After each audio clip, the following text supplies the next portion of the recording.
गंगणपतये नमो नमः। सिद्धिविनायक नमो नमः। अष्टविनायक नमो नमः। मंगलमूर्ति मोरया। गंगणपतये नमो नमः। सिद्धिविनायक नमो नमः। अष्टविनायक नमो नमः। বন্ধুরা তোমরা সব কেমন আছো? আশা করি তোমরা ভালো আছো। আমিও খুব ভালো আছি। এটা আমার প্রথম ব্লগ, চ্যানেলের প্রথম আজকে আমি এসেছি তোমাদের সামনে। আশা করবো তোমাদের খুব ভালো লাগবে। আমাকে অবশ্যই খুব সাপোর্ট করো, ভালোবাসো, যাতে আমি নিত্য নতুন ভিডিও তোমাদের সামনে নিয়ে আসতে পারি। আমি চেষ্টা করব ভালো ভালো ভিডিও তোমাদের সঙ্গে দেওয়ার। তো তার জন্য তোমাদেরকে আমার সঙ্গে থাকতে হবে, আমাকে ভালোবাসতে হবে। তো চলো আমি আমার পরিচয়টা তোমাদেরকে দিয়ে দিই। আমি সুতপা মুখার্জি। আমি বেঙ্গলের ছোট্ট একটা গ্রামে থাকি। আমি একটা হাউস ওয়াইফ। আমি সেরকম বাড়িতে টুকিটাকি কাজকর্ম করি আর কি, সেগুলোই তোমাদের সঙ্গে শেয়ার করবো। বাড়িতে কী করি না করি ডেলি রুটিনটা আমি তোমাদের শেয়ার করবো।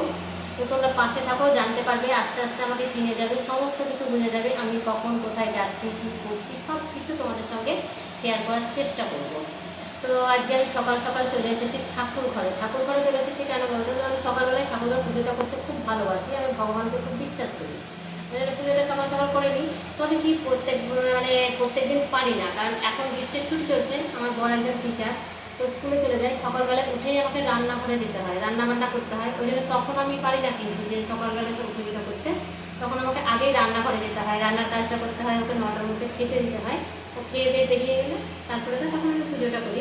কিন্তু এখন যেহেতু ছুটি চলছে ওই জন্য সকাল সকাল আমি পুজোটা করে নিই। পুজো করে নিলে আমার মনে সব রকম শান্তি, মনের মধ্যে শান্তি, সব কিছু শান্তি।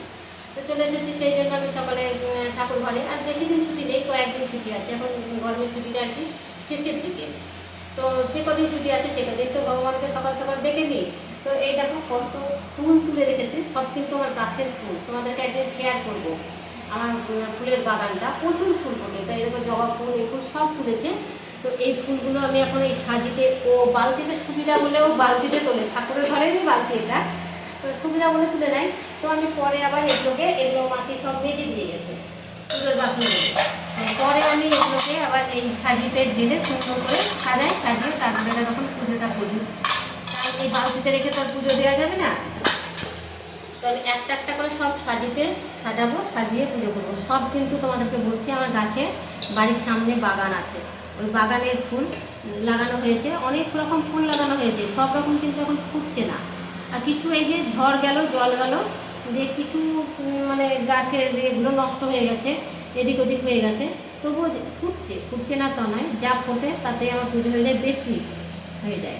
এই যে টগরগুলো দেখেছো, টগরগুলো কত সুন্দর ফুটেছে, খুব ভালো লাগে। আর আমি সিংহাসন সাজাতে খুব ভালোবাসি, সিংহাসনটা সুন্দর করে সাজিয়ে পুজোটা দিই। তো আজকের মতো এইটুকুই, দেখা হবে নেক্সট ভিডিওতে। তোমরা খুব ভালো থেকো, সুস্থ থেকো, আর সবসময় হ্যাপি থেকো, আর আমার পাশে থেকো। আবারও বলছি, তোমরা পাশে না থাকলে আমি কিন্তু এক পাও এগোতে পারবো না। তো রাখি, দেখা হবে নেক্সট ভিডিওতে। আমি পুজোটা করে নিই, ততক্ষণ তোমরা খুব ভালো থেকো। নমস্কার।